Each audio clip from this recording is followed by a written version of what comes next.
세계적으로는 2019년, 우리나라의 경우는 2020년부터 거세게 불기 시작한 바람이 있습니다. 바로 ESG 열풍인데요.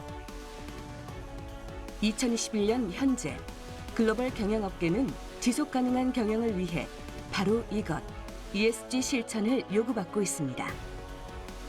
ESG는 기업이 그냥 정말 남을 위해서 기부하듯이 하는 게 아니에요. 환경과 사회적 책임, 그리고 지배 구조를 뜻하는 ESG는 모든 기업의 과제가 되었고 기업의 사회, 경제적 가치에 뿌리를 흔들고 있습니다. 제 개인적인 소견으로는 ESG는 자본주의의 산물입니다. 냉정하게 자본의 논리로 생긴 거예요. 돈이 오래 돈을 벌려고. 근데 그렇기 때문에 저는 더욱더 지속 가능하다고 생각합니다. ESG가 향후 기업 사회에 큰 영향을 줄 회오리 바람이라면 그 다음에 불어올 바람은 무엇이고 우리는 어떤 준비를 해야 할까요? ESG는 4차 산업혁명 시대를 넘어 다가올 5차 산업혁명 시대에 우리가 풀어야 할 가장 큰 과제이자 바로 직시해야 할 현실입니다. 최근 우리나라를 뜨겁게 달구고 있는 ESG 열풍의 의미와 역할을 알아봅니다.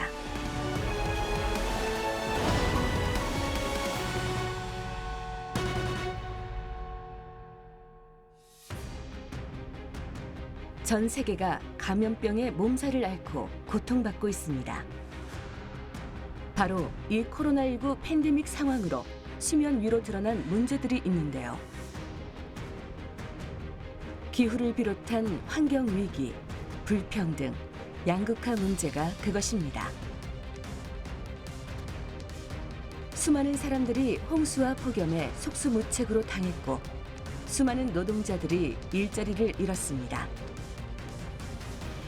그로 인해 많은 이들은 이 문제를 해결할 방안으로 ESG를 떠올렸고 기업들에게는 ESG 경영을 부추기고 있죠. 코로나 이전에도 당연히 특히 유럽 기업들, 유럽 국가들은 ESG를 굉장히 많이 신경 썼고 ESG에 대해서 여러 가지 제도를 마련해 왔습니다. 그런데 전 세계적으로 우리 인류가 뭔가 좀 굉장히 위험한 상태이구나. 우리가 환경을 돌보지 않으면 그 환경이 우리한테 역습을 할 수 있구나.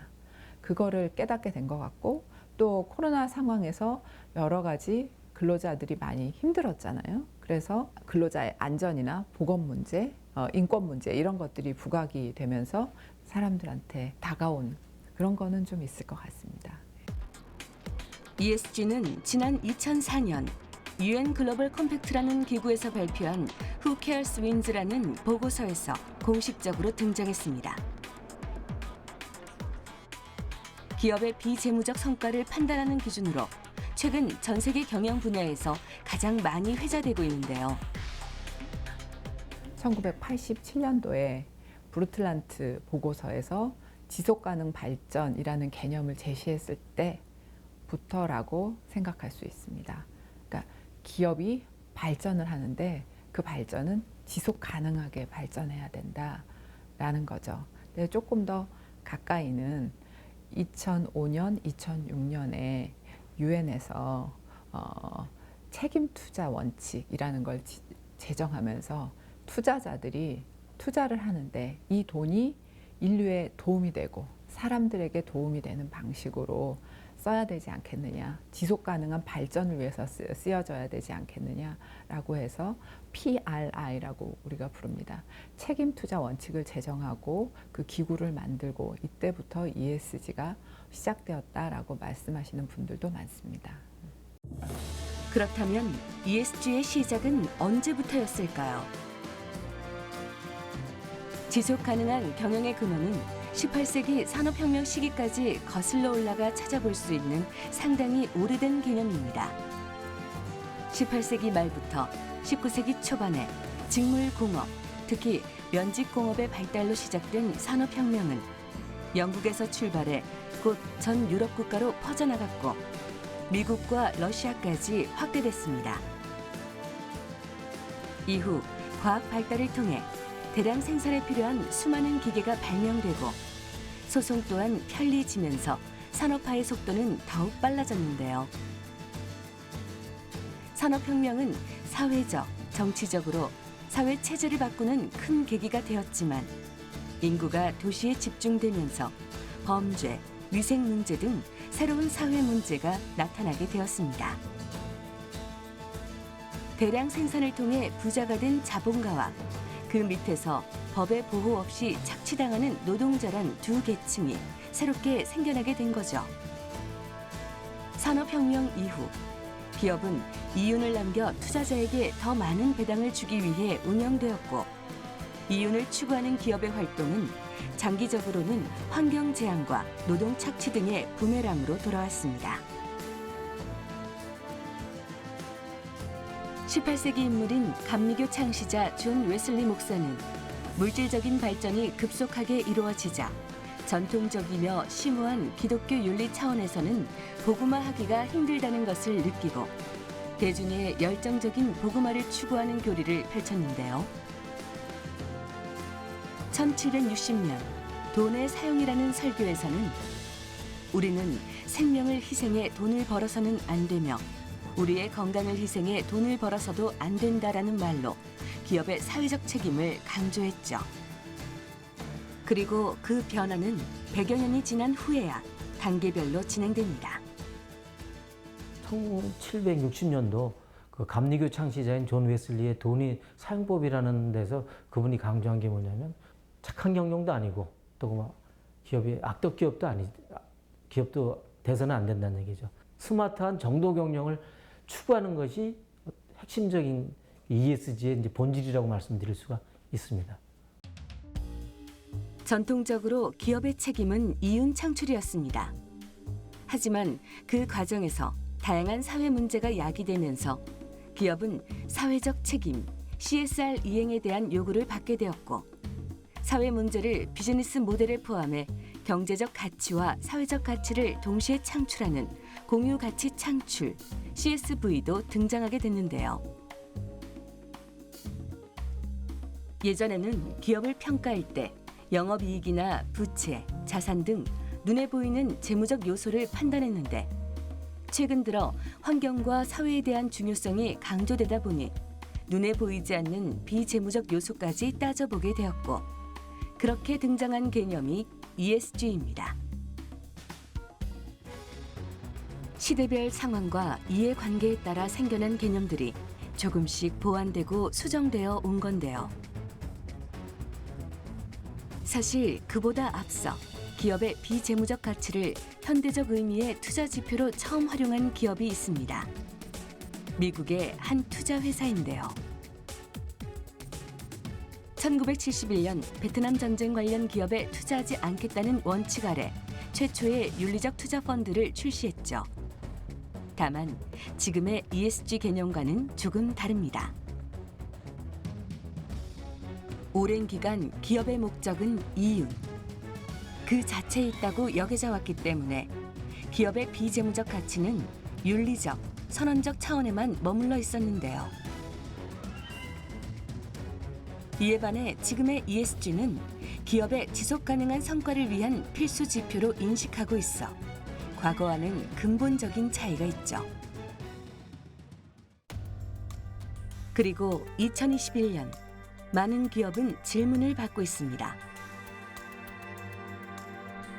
회사가 해마다 많은 이익을 남기고 있지만 환경을 파괴하거나 노동 법규를 지키지 않으면서 부당한 이득을 취하고 부정부패를 저지르고도 이를 방치하고 있지는 않은지 보여달라는 요구가 빗발치고 있습니다. 이윤을 위해서라면 등한시되던 환경, 노동, 불공정 관행 등에 대해 소비자들이 눈감아주지 않고 무엇보다 글로벌 투자 업계는 ESG 기준에 미치지 못하는 기업은 투자하지 않겠다고 선언하고 있습니다. 가장 기본적으로 ESG는 돈의 문제입니다. 투자자가 ESG를 안 하면 투자를 안 하겠다고 하는 거예요. 아니면 투자를 줄이거나 철회하겠다고 하는 거예요. 기존에 있던 것도 투자금을 회수하겠다고 하는 거예요. 기업으로서는 가장 무서운 일이죠. 그래서 돈의 흐름이 관계되었기 때문에 기업한테는 필수적인 생존 전략이라고밖에 얘기할 수 없습니다. 오너가 한 분이고 두 분인 회사는 우리는 지금 전 세계에 그렇게 많지는 않습니다. 자산 운용사, 기관 투자가들, 연금 기금 운용사 이런 사실 보통 사람들의 아주 적은 액수의 돈이 모여가지고 엄청난 큰 기금을 형성한 이런 기관 투자자들이 투자 세계에서 굉장히 큰 대세를 형성하고 있습니다.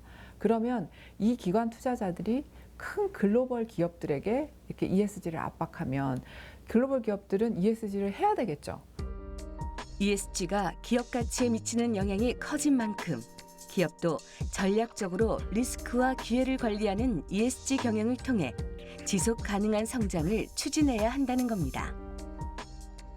ESG의 출발은 사실 지속 가능성이라는 이론에서 출발합니다.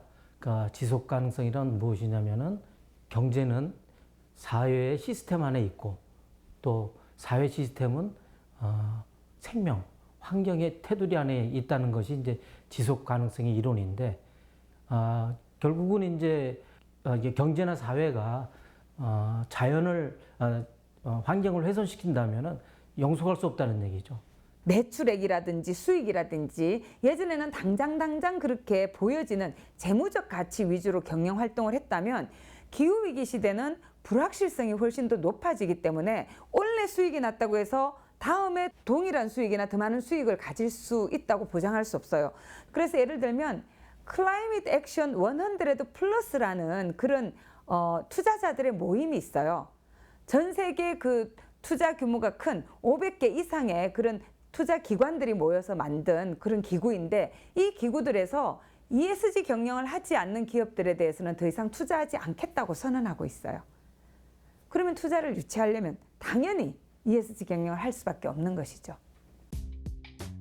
세계 최대 전자상거래 업체의 2019년 주주총회에선 임직원 수천 명이 자발적으로 모여 온실가스 배출량 감소 등 기후변화에 관한 종합적 대책을 회사 쪽에 요청하고 나섰고 이를 계기로 2030년까지 재생에너지 100% 사용과 2040년까지 탄소 배출량 제로 등의 계획을 발표했습니다.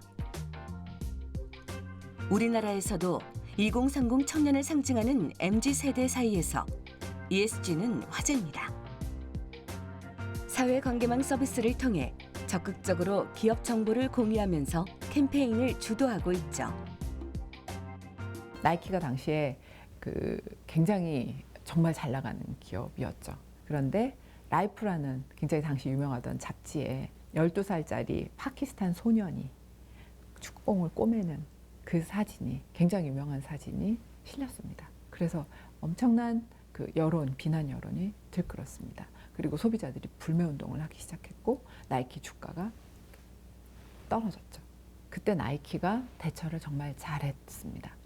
일단은 이 원인을 파악을 해서 아동 노동을 하는 그런 협력업체들하고 관계를 다 끊었다고 해요.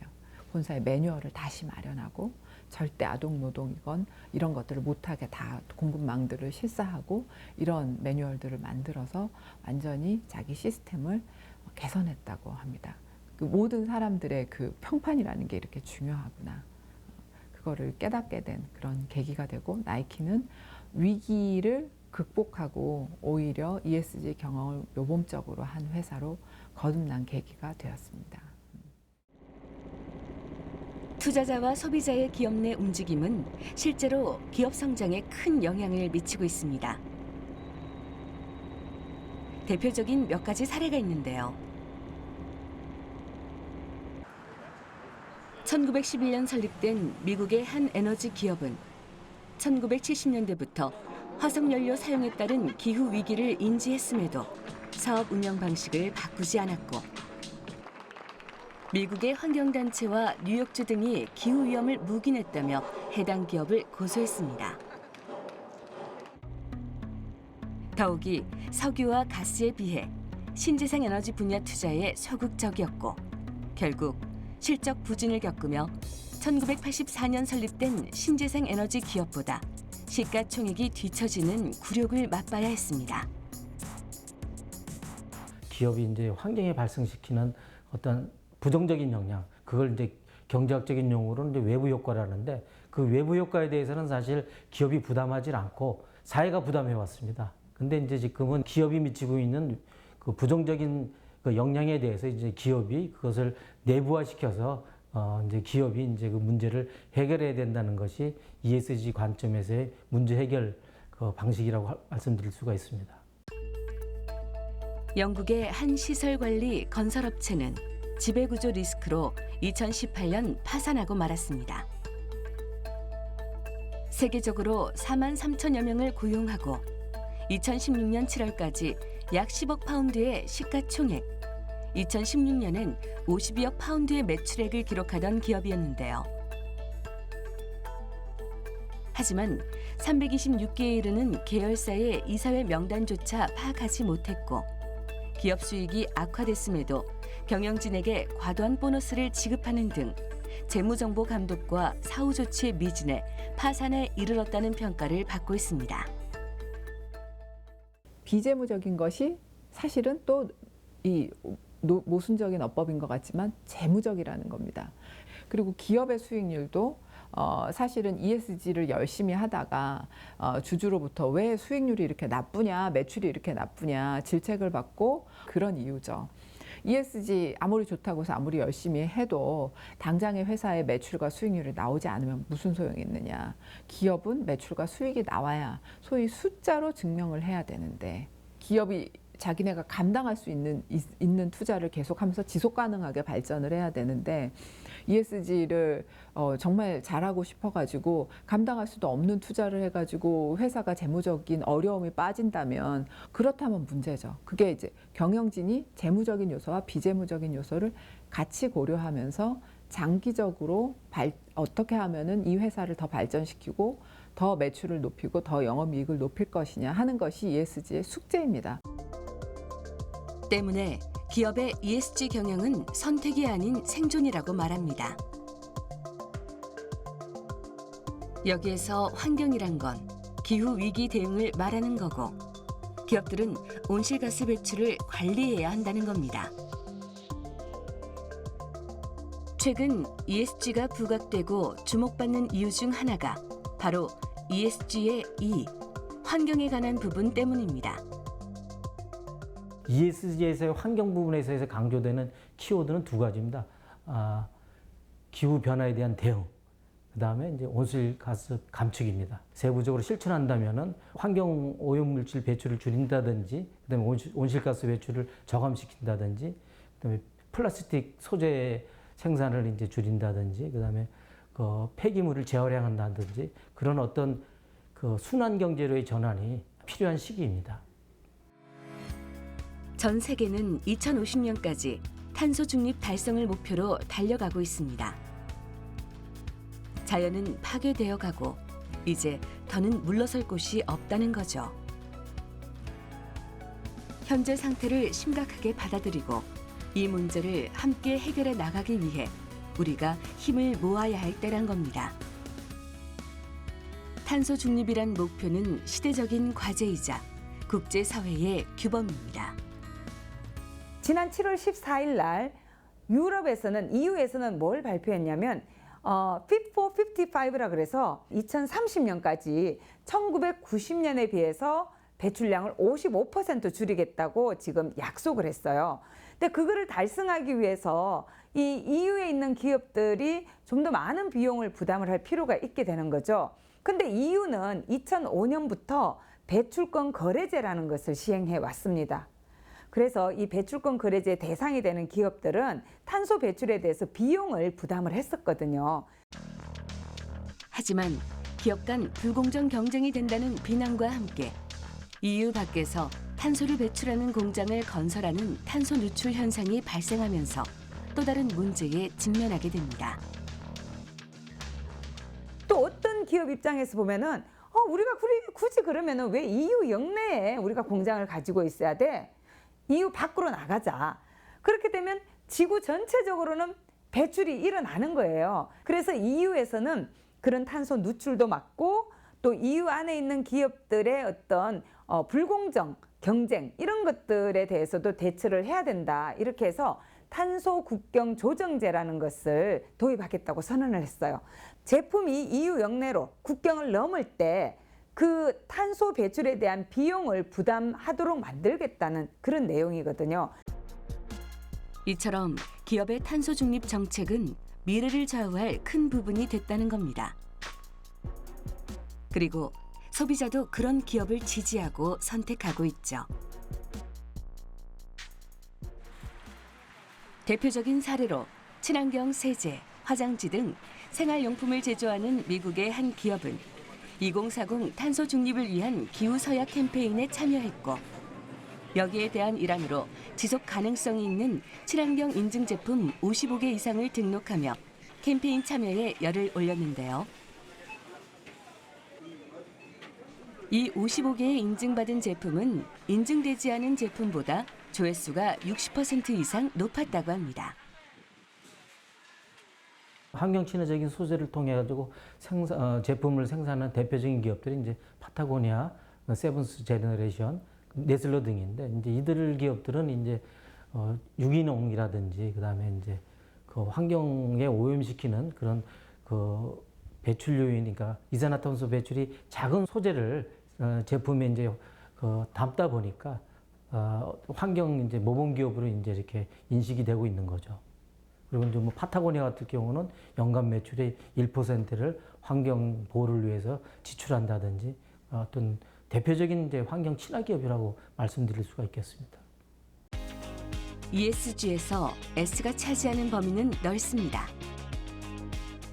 핵심 키워드는 다양성과 평등, 포용성, 인권 보호나 직원 관리, 인재 육성, 그리고 소비자 보호, 협력사와의 공존 관계나 데이터 보호 등 다양한 이해 관계자와의 관계에서 가치를 증진시키는 데 그 목적이 있습니다.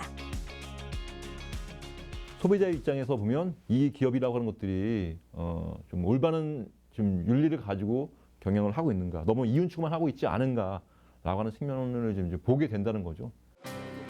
미국의 한 전기차 업체는 전기차 배터리에 들어가는 물질 중 코발트가 채굴 과정에서 아동 노동 착취와 환경오염 문제가 논란이 되었는데요. 이에 업체는 코발트 프리 배터리 개발 계획을 발표하면서 기업의 사회적 책임에 무게를 실었습니다. 테슬라 측에서는 그런 논란을 불식시키기 위해서 코발트 프리를 선언해서 배터리 생산에서 이제 코발트를 이제 전혀 쓰지 않는 기술 개발을 발표한 바가 있습니다. 그 ESG에서 S라는 건 결국은 그 주주뿐만 아니라 주주 이외에도 이런 고객이라든지 소비자 그리고 이제 종업원들에 대한 투자를 가치를 증진시키는 그런 이제 관계라고 말씀드릴 수가 있겠습니다. G, 지배 구조가 강조되는 이유는 E와 S, 즉 환경과 사회적 책임을 이행하는 데 있어 의사결정을 하는 것은 결국 지배 구조가 하는 역할이기 때문입니다. G는 그 ESG가 서로 이제 균형과 조화를 이루면서 사회적 가치를 창출하겠지만은 결국은 지배 구조가 세발 자전거의 앞바퀴 역할을 하는 거고 뒤에 이제 두 개의 바퀴 역할을 이제 환경과 사회적 책임이 이제 하게 되는 겁니다. 세계적인 한 패스트푸드 기업은 2025년 말까지 리더십, 선임 디렉터 이상의 직급에 여성 비중을 45%까지 늘리고 소수 집단 비중도 기존 29%에서 35%까지 확대한다는 방침을 밝히며 ESG 경영에 힘을 쏟고 있음을 보여줬죠.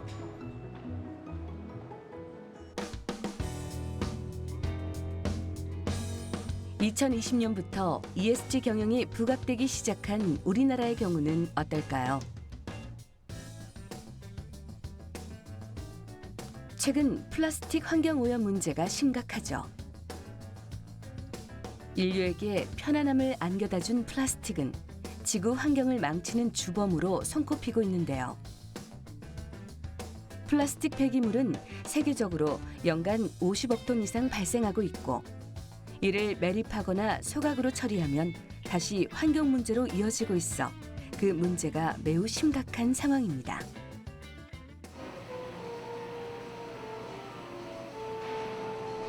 그래서 최근 플라스틱 처리에 대한 다양한 아이디어가 공유되고 있는데요. 플라스틱 자원 선순환을 위한 작은 움직임에 동참한 기업이 있습니다.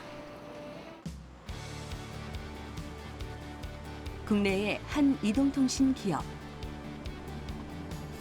첨단 정보통신 기술과 국내외 다양한 협력을 바탕으로 사회적 가치를 창출하기 위해 노력하고 있다는데요.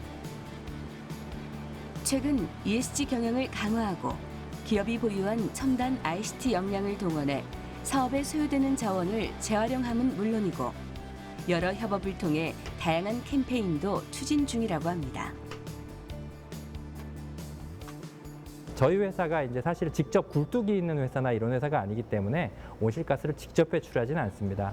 하지만 저희가 많은 전기를 쓰는 회사입니다. 근데 이제 우리나라에서 전기는 결국은 이제 석탄이나 석유 같은 화석연료를 떼면서 발전을 하기 때문에 그 간접적으로는 저희가 온실가스에 약간 책임이 있다고 보고요. 그래서 저희는 저희가 쓰고 있는 통신 장비라든지 여러 가지 ICT 그 설비들을 좀 더 저전력 설비들로 바꿔나가고 있고 또는 소프트웨어나 기술을 통해서 전력을 더 덜 소모하는 그런 식으로 바꿔나가고 있습니다. 그래서 이런 노력들을 통해서 저희가 전력 사용량을 1년에 거의 10% 정도 절감하고 있기도 하고요. 그것이 결국은 사회적인 온실가스를 줄이는 효과도 있겠습니다. 우리나라에서 사용되는 플라스틱 컵은 연간 33억 개. 한국인 1인당 연간 65개를 사용한다고 하죠.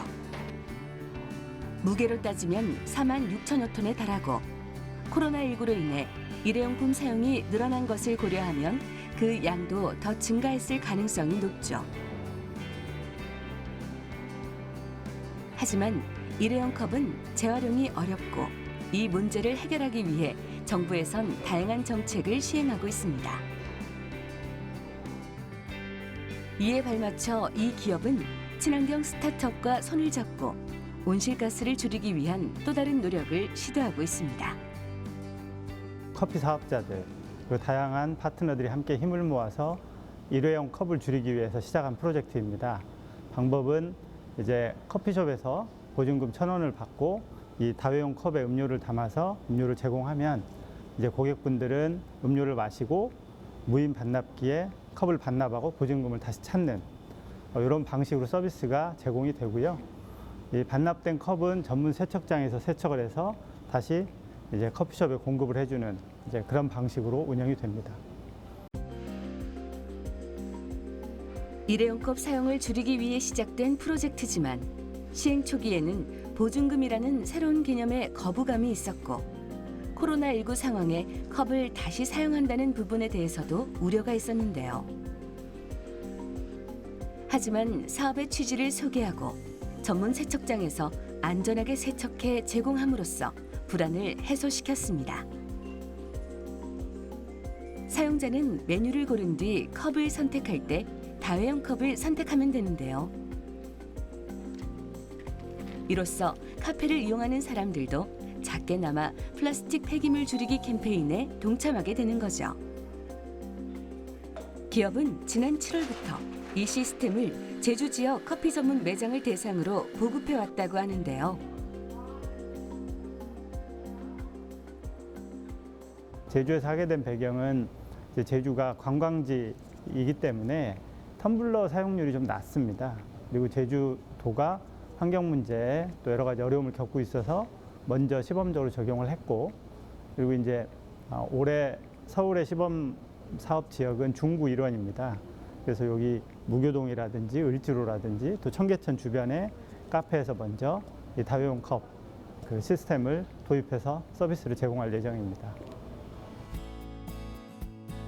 인공지능 영상 분석 기술이 적용된 무인 다회용 컵 회수기는 제주특별자치도와 커피 전문점, 사회적 기업 등과 함께 개발한 기종입니다. 사용이 끝난 컵을 회수기에 넣으면 기기와 연결된 온라인 시스템을 통해 지정된 다회용 컵만 정확히 인식한다고 하는데요.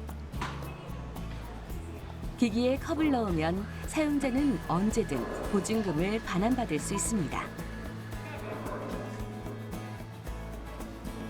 온실가스 감축을 위한 사회적 책임을 다하는 기업의 노력은 ESG 경영의 선도 기업으로 자리매김할 수 있는 밑거름이 되어주고 있습니다. 사실 환경 부분에서 가장 중요한 토픽은 온실가스를 줄이는 건데요. 저희 회사는 앞으로 30년 내, 그러니까 2050년까지 직접적으로 저희가 배출하는 온실가스뿐만 아니라 전력을 통해서 배출하는 간접적인 온실가스까지 다 합쳐서 제로로 만들겠다. 그래서 넷 제로라는 표현을 쓰는데요. 2050년까지 넷 제로를 달성하겠다. 이런 목표를 가지고 있습니다. 그래서 방법으로는 전력 자체를 기술을 통해서 전력 소모량을 줄이는 방법이 있고요.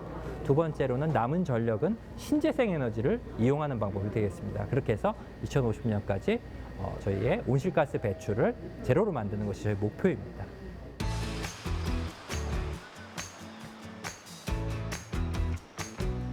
버려지는 제품에 가치와 활용도를 더해 새 제품으로 재탄생시키는 걸 업사이클링이라고 하는데요. 식품 제조 과정에서 발생하는 식품 부산물을 활용하는 국내 최초의 푸드 업사이클링 기업을 찾았습니다. 맥주와 식혜 부산물은 연간 42만 톤이 발생하고 대부분을 환경 부담금을 지불하고 폐기한다는데요. 이를 업사이클해서 선순환 구조를 만들어 지속성 있는 식품을 만들고자 노력하고 있습니다.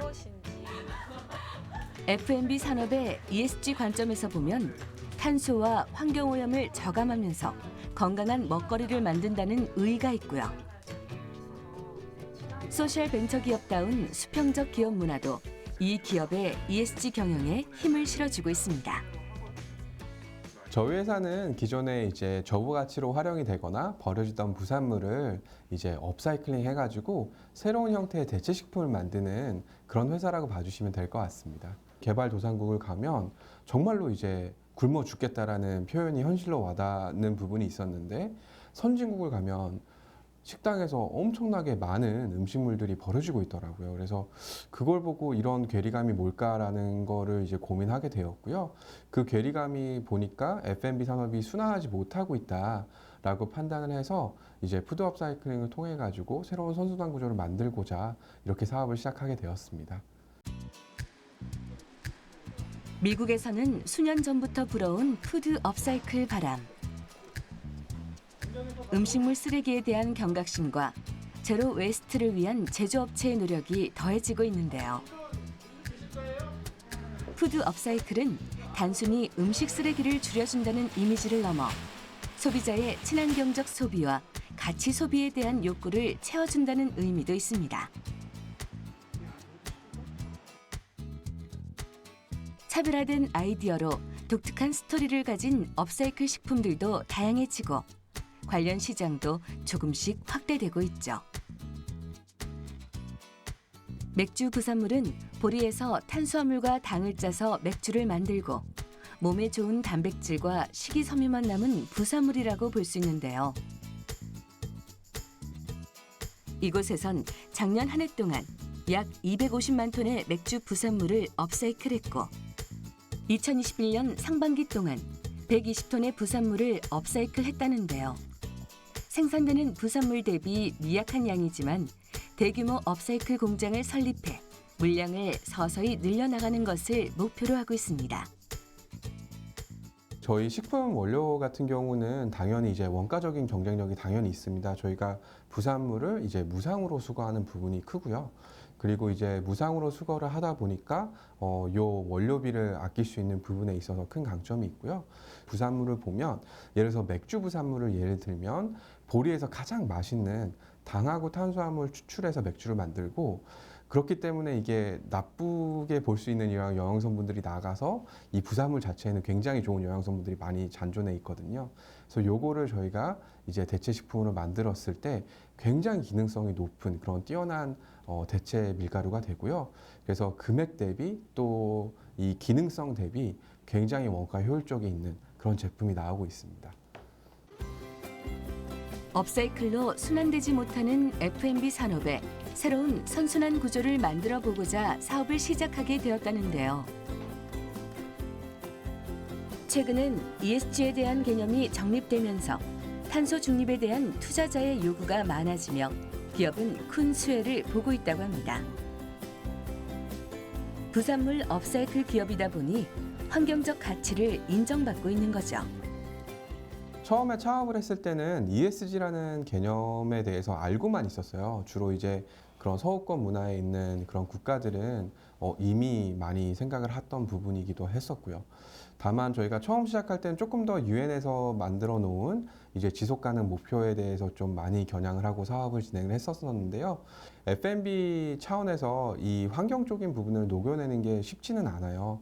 그 구조가 이제 아시다시피 이제 F&B 식품 제조 사업 같은 경우는 굉장히 초기에 이제 많은 투자 비용이 들어가고 이제 이거를 꾸준하게 매출을 뽑아내는 그런 롱테일 전략으로 매출이 일어나고 있는데 이런 원단위 싸움을 하는 그런 시장에서 이제 돈을 써가지고 이제 탄소를 저감한다거나 아니면은 이런 이에 관련된 ESG에서 이에 관련된 행동을 하기 위해서는 막대한 돈이 필요하기 때문에 굉장히 어려움을 많이 가지고 계시더라고요.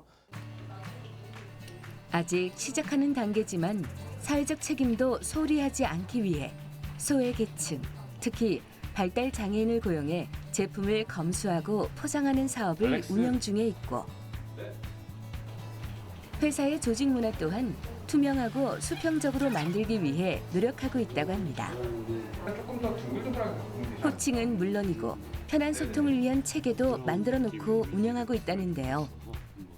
거기에서 좀 프렌드 관점을 좀 살려서 조금 더 친근하게 다가갈 수 있는, 좀 에코라는 게 그렇게 어렵지는 않고 조금 더 정말 프렌들리하게 갈 수 있는 그런 방향성을 추구한다면 그런 느낌으로 진행해도 저는 좋을 것 같아요. 좋은 것 같아요.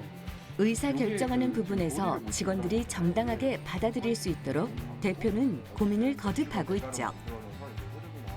지 같은 경우도 굉장히 중요한 부분이라고 생각을 하고 있습니다. 특히 제가 생각하는 가버넌스라고 한다면 조금 더 투명하게 회사가 운영이 가고 또 조직 체계에 있어서 이런 의사결정을 하는 부분들이 조금 더 정당하게 직원들이 받아들일 수 있는 부분들을 고민을 많이 하고 있고요. 좀 수평적으로 운영하기 위해서 좀 호칭이나 이런 것들을 저희가 최대한 좀 수평적으로 잡아서 운영하는 게 하나가 있고요.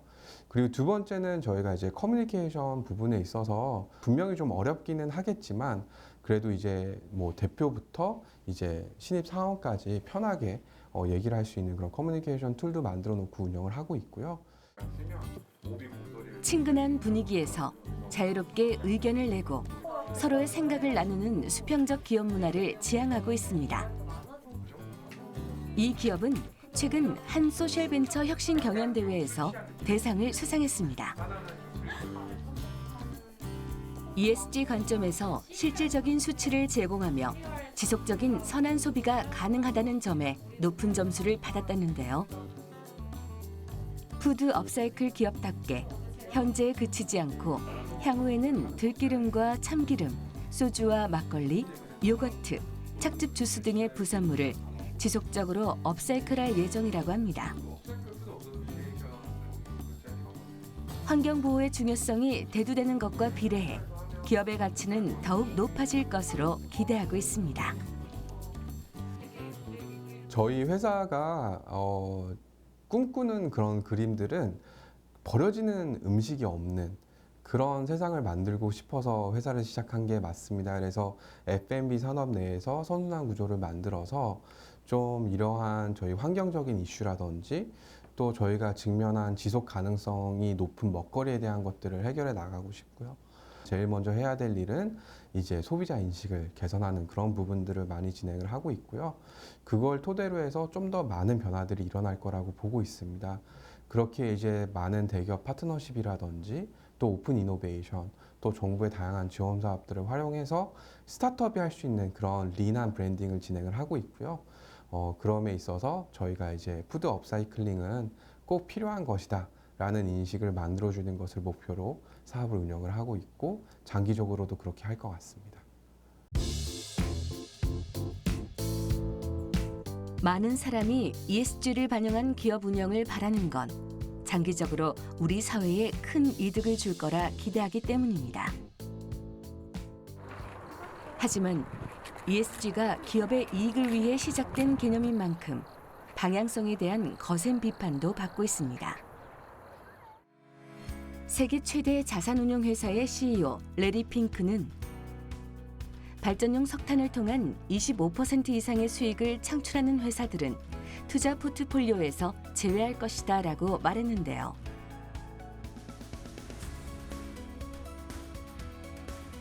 석탄이 좌초 자산이기 때문에 기후위기 해결이 아닌 투자 리스크 때문에 대응하고 있다는 것으로 해석되기도 하죠. 그러니까 장부에 있는 숫자, 즉 재무적인 지표는 아주 멀쩡하게 큰 가치를 가지고 있지만 사실은 어떤 ESG 문제 때문에 아니면 이때 주로 기후위기 때문인데요. 환경적인 문제, 기후적인 문제 때문에 그게 곧 가치가 급격하게 하락하거나 곧 제로가 될 자산, 그거를 좌초 자산이라고 합니다. 기업들이 가지고 있는 자산 중에서 석탄하고 석유 이런 것들을 탄소를 많이 배출합니다. 그러면 송유관, 석탄 발전소 이런 것들, 그리고 우리 지금 저 밖에 다니는 자동차, 내연기관차도 사실은 이제 곧 좌초 자산이 될 거거든요. 탄소를 많이 배출하니까. 이들이 투자하는 대표 회사들의 목록은 지구 기후 온도를 높이는 세계 1, 2위를 다투는 거대한 IT 기업들이죠. 그래서 혹자들은 ESG가 기업 경영의 가장 큰 리스크를 볼 뿐 사회나 환경의 리스크를 보지 않는다고 말합니다.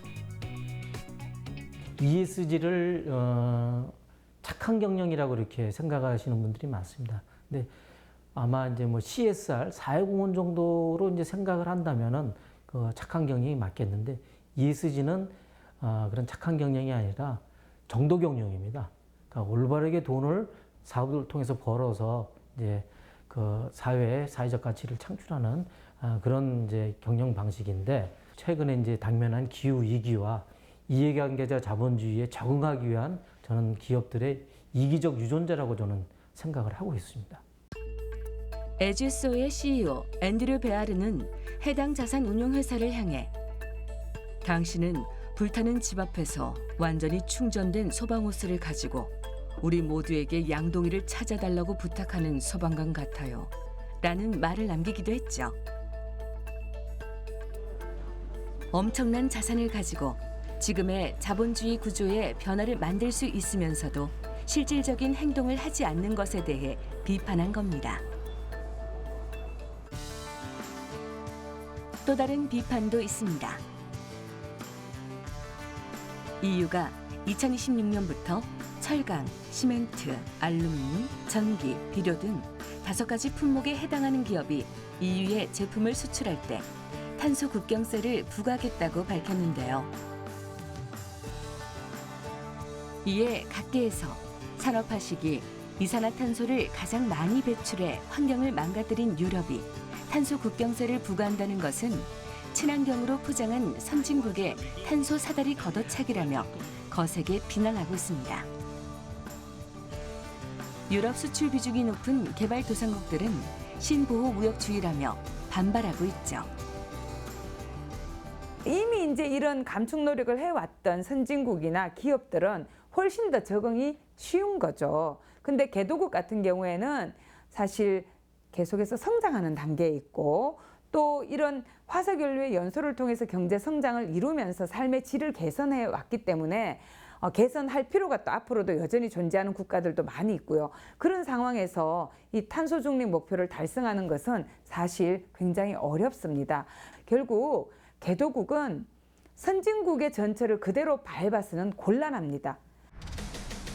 전문가들은 선진국이 자본과 재생에너지의 앞선 기술을 상대적으로 더 많이 가지고 있기 때문에 개발도상국과 협약을 맺어 지원해줄 필요가 있다고 말합니다. 이처럼 ESG 경영의 실체에 대해 다양한 의견과 관점이 존재합니다. 기업은 결국 고객과 투자자가 요구하는 가치가 무엇보다 중요하고 이에 집중하겠죠.